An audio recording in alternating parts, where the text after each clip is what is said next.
Alam mo kung bakit mas maganda at mas healthy yung private relationship? Bukod sa nagkakaroon kayo ng privacy, naiiwasan nyo din yung issue. Naiiwasan nyo na pag-usapan kayo.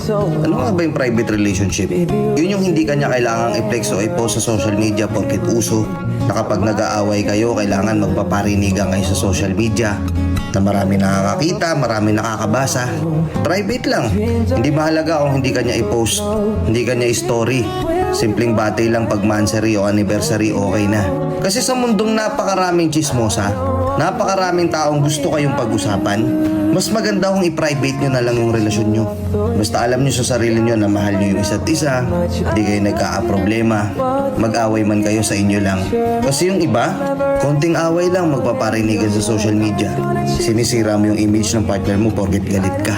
Tapos pag okay na, madidelete mo pa ba yun? Pagsisisihan mo din sa huli, di ba?